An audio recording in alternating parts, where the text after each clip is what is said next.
Russia built a training camp in occupied Ukraine and thought it was safe. It was not safe. On the night of May 20th, 2026, Ukraine's unmanned systems forces executed 11 coordinated strikes on a Russian drone pilot training and production complex in the occupied city of Snizhne, Donetsk Oblast.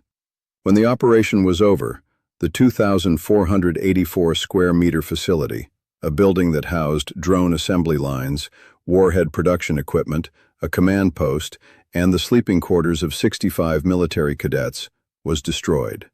Completely, systematically, building by building. The next morning, Ukraine's commander of unmanned systems forces described what his forces had done with the precision of a man filing a quarterly report. The strike was planned by the Deep Strike Center, executed jointly with the security service. 11 planned strikes, 100-kilogram warheads, 65 cadets confirmed dead. Their commanding officer, a lieutenant colonel with a PhD from the Russian Academy of Missile and Artillery Sciences, confirmed dead alongside them. And then he added the one sentence that should send a chill through every Russian military planner still operating under the assumption that occupied territory provides protection. Russia has 3 drone academies in occupied Donetsk Oblast. Now it has 2. Zelensky that same day announced a separate operation in occupied Kherson Oblast, Center Alpha of the security service striking an FSB headquarters, destroying a $20 million Pantsir S-1 air defense system, killing and wounding nearly 100 Russians. 2 operations, 1 night. And then he told the world what comes next. Tonight, we go inside the strategic doctrine behind both strikes. What Ukraine's Deep Strike Center is, how it works, and why its emergence as an operational entity is changing the fundamental character of this war. And what Zelensky's revelation about what comes next tells us about where Ukraine's military campaign is heading in the months ahead. Because what happened in Snizhne on May 20th was not just an attack on a training camp. It was the visible application of a doctrine that Ukraine has been quietly developing for over a year. A doctrine that treats the entire depth of Russian-occupied Ukrainian territory as a legitimate, reachable, targetable battlefield. Not a front line, not a buffer zone, a battlefield. To understand the Deep Strike Center, you have to understand what gap it was created to fill.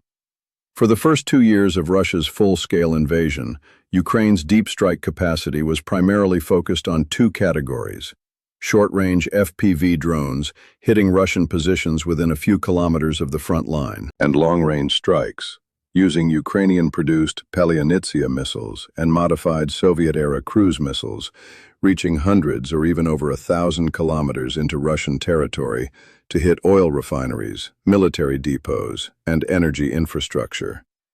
The gap was the middle, the space between the front line and Russia's interior, the occupied Ukrainian territory where Russia had established its logistics hubs, its ammunition dumps, its training facilities, its intelligence headquarters, its occupation governance infrastructure.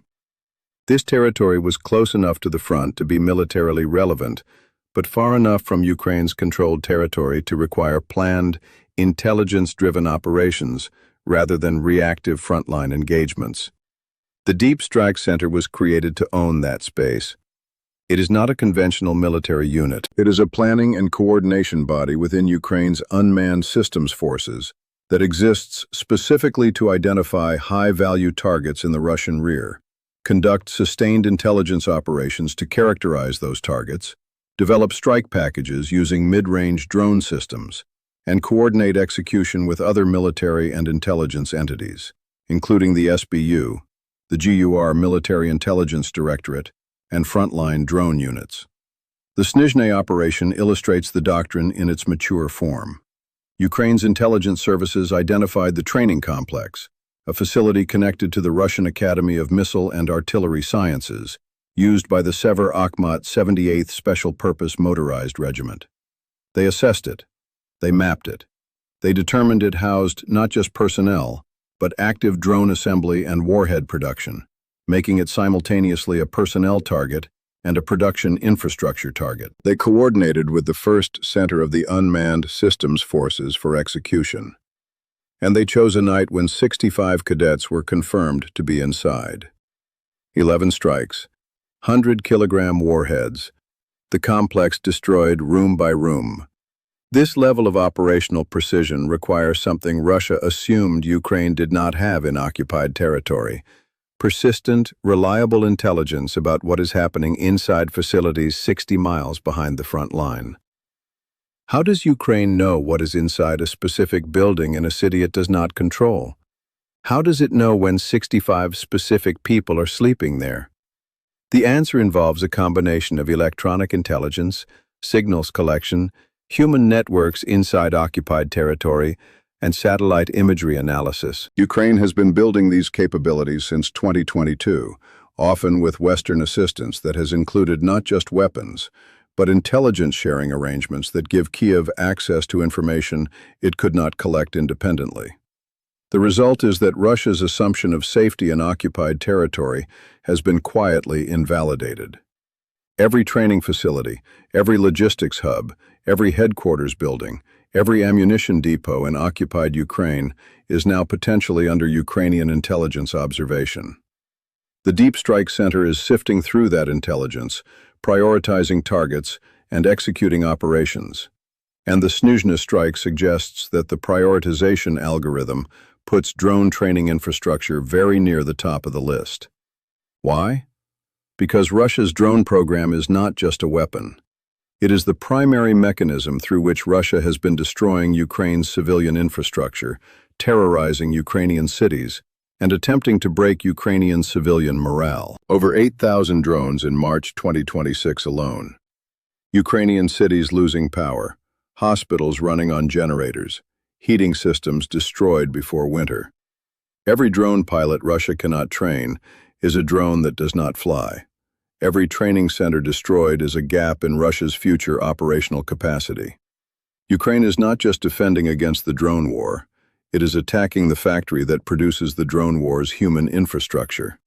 Brovdy's announcement, Russia had 3 academies, now it has 2, was not just a military update, it was a statement of campaign strategy. Ukraine knows where the other 2 are. The Deep Strike Center is watching them, and Zelensky revealed what comes next. Speaking after both operations on May 21st, Zelensky described Ukraine's strikes not as retaliatory actions or defensive measures, but as sanctions, medium and long-range sanctions that will continue to work. He was explicit. Russians must feel that they have to end this war. The word "continue" is the most important word in that sentence. Not that the sanctions happened, that they will continue, systematically, at a pace and scale determined by Ukraine's operational capacity, not by diplomatic timelines or ceasefire negotiations. This posture directly contradicts the assumption that many Western analysts have made about Ukraine's leverage in peace negotiations. The conventional wisdom has been that Ukraine needs a ceasefire because it is running out of ammunition, running out of manpower, running out of Western political support. That Russia can outlast Ukraine through sheer attrition. But what the operations of May 20th and 21st reveal is a Ukraine that is not operating on a timeline of exhaustion. It is operating on a timeline of escalating capacity. Ukraine's defense production has grown 35 times since the invasion began, from $1 billion to $35 billion in annual capacity. The Unmanned Systems Forces record of 19,000 Russian personnel struck in the first 19 days of May suggests not a force running on empty, but a force operating at a tempo it describes explicitly as record activity. Ukraine wiped out an entire training camp overnight, then wiped out an FSB headquarters in a different region before dawn, then told the world both were just the latest installments in an ongoing campaign of systematic, intelligence-driven pressure. What comes next, according to Zelensky, is exactly what came before, but more of it.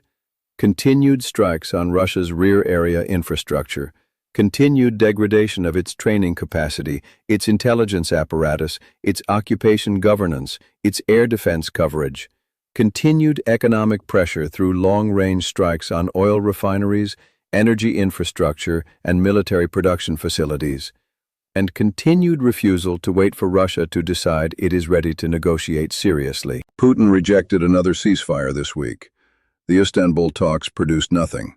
And the day after all of that, Ukraine destroyed a training camp, an FSB headquarters, an air defense system, and 165 Russian soldiers in a single operational cycle, then announced it was just getting started. Zelensky revealed what comes next.